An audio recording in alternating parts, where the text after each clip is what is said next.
Now, as you heard, the ANC is expected to announce the names of its additional members of the NEC this afternoon. The results were initially scheduled to be released last night, but counting continued beyond midnight. The party says there were more than 200 candidates hoping to make it into the party's 87-member committee.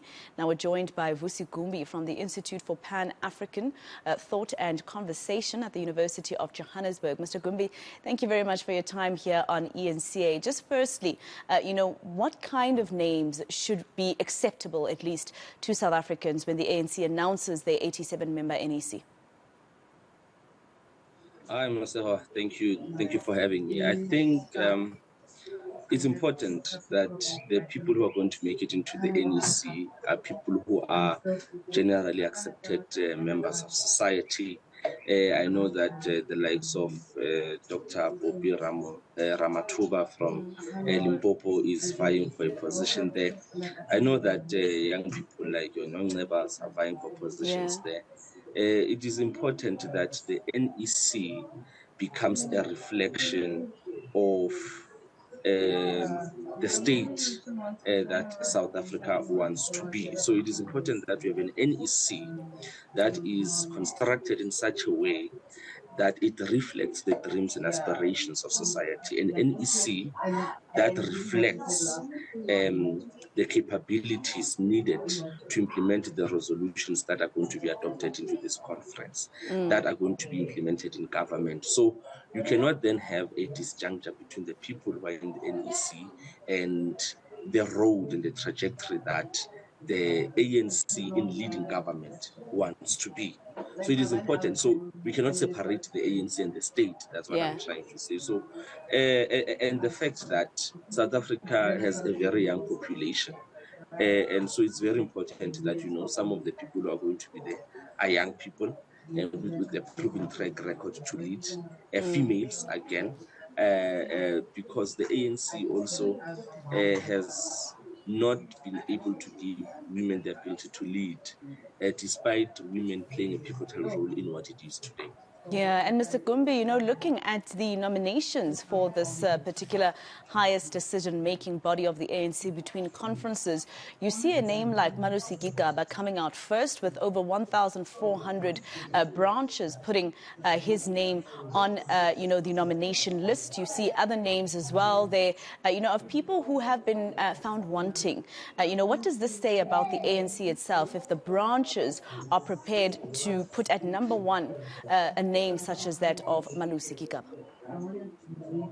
I mean, it's not quite surprising. I mean, if you look at the fact that even the two presidential candidates are compromised people, it's an indictment on the ANC itself. The fact that the two presidential candidates were compromised themselves, the first DSG, the SG, Vusi Gumbi himself, the national chairperson. So I don't think it is only exclusive to Vusi Gumbi that he's been found wanting. It's an indictment on the ANC itself to say that it is in the era of a moral decay, that it cannot within its ranks propose people who are morally above reproach, who follow the rule of law, and who put the citizens first. So the ANC is at a point of no return, and it is quite telling. Even, I mean, I saw some of the commissions, they were quite empty. It tells you that, people only focus on names more, and they actually forget that also conference is not just about electing the top 7 or the NEC, but also about the debate of policy so that you can adopt sound resolutions that are going to be implemented in government. So it's as if that is just an elective conference and not really a national conference. So the deficit, the political deficit, the moral deficit on the ANC, it's quite telling, to say that nothing other than the fact that there's been a leadership contest has come out of this election. And then Andile Lungesa, for instance, who's coming in 10th, Vusi Gumbi coming in 2nd, etc. So I do understand what you mean when you say that it's not only just about them. But, I don't know if you heard in one of the press conferences, the Secretary General, the newly elected Secretary General, Vusi Gumbi, confirming that the now almost dissolved NEC took the decision to allow Bathabile Dlamini to contest if she is called from the floor, any other, basically to contest as part of the NEC that is going to be incoming. After the Electoral Committee of the ANC said that they're suspending her ability to be able to contest because, of course, earlier this year she was found guilty of perjury. What do you think that says about the ANC if they can override such a decision, which a lot of South Africans would say was a good decision, and say that she can actually participate?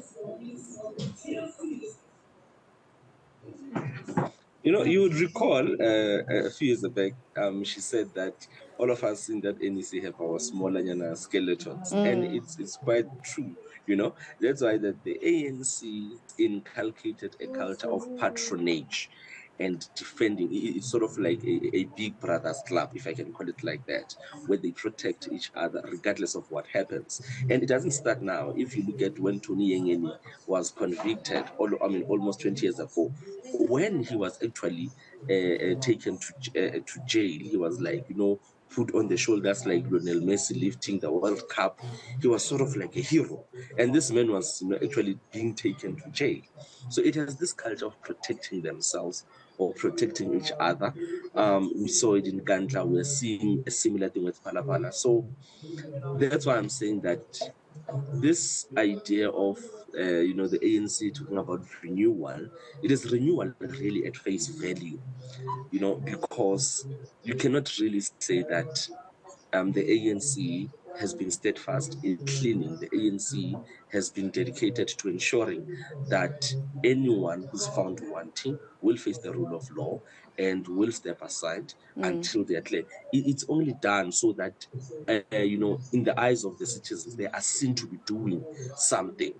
For the ANC perception is more important than the reality. That's why I'm saying that even that step aside rule, it's something that was done not because they wanted people to really to step aside, but because some corners of the society who still believe that the ANC still has much to offer were crying to say there's a lot of wrongdoings in the party, so fix yourselves. And then in responding to that clarion call, the ANC said that people who are implicated will step aside. But it was not out of the goodness of their heart. It was simply aimed at making sure that to the eyes of the people, we are seen as responding to what they say about our movement. So, how do you explain the fact that she was, implicated, sentenced, she paid a fine, and then, I get Tony Yengeni saying that he can stand because that, he applied, I think, to the Justice Department that that criminal record must be scrapped or something along those lines. Yeah. So you understand him being given the ability to run for NEC, but how to explain a person like Bathabile? And I wonder how they'll explain that, really. And lastly, how important is it? We all saw as South Africans, it played out in front of all of us, how powerful the NEC is in making sure that the ANC uses its numbers all the way to Parliament, that has oversight over different political parties and the members of Parliament, or the president, who's actually not the member of Parliament. But we all saw basically how the NEC is able to make sure that members of Parliament toe the party line. That was the line that was used throughout the course of that week leading to that Section 89 debate, right? So how important is it that the current NEC that is going to come in, or rather the NEC that is going to come in as of 2 o'clock this afternoon, is as united as they keep preaching, or is it important to make sure that in the NEC you also have people that can challenge the leaders so that they hear from different people instead of just having yes men all the time? No, the NEC has never been about ensuring that ANC deployees in government are held accountable. They are there as a watchdog.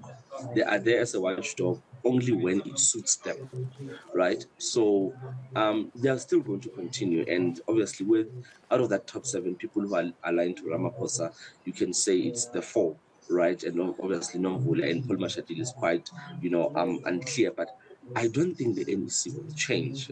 Yeah. We saw it in when they closed rank and said MPs must toe party line. Same thing happened with Nkandla. So the role of the NEC is to protect ANC leaders until ANC leaders do not serve the NEC. That's primarily it. We saw it with Thabo Mbeki, we saw it with Jacob Zuma. Probably Cyril Ramaphosa is going to suffer the same fate. So he'll be protected by this NEC until this NEC feels that he is no longer of value to it or to members of the of the NEC and the broader ANC. So the NEC is just there as this highest decision-making body aimed at making sure that whoever is deployed in government puts the ANC first and the country second. It has always been like that, and it will still continue. Yeah. You'll not have people. You'll not have people who are going to hold the president accountable and things. It's not going to happen. That thing is a fallacy. The only way we can hope that the president is held accountable or his executive is through the opposition parties or through state agencies. But the NEC is simply there to ensure that whoever is deployed in government puts the ANC first and the country second. What you just said actually reminds me of former President Jacob Zuma in Parliament asking South Africans who came first. Was it the ANC or democracy? And of course, a lot of people were outraged by that comment. Thank you very much for speaking to us. That was Vusi Gumbi from the UJ Institute for Pan-African Thought and Conversation. That announcement of the 87-member NEC of the ANC is expected at 2 o'clock this afternoon, live from Nasrec. Don't forget, we'll take you there live here on eNCA.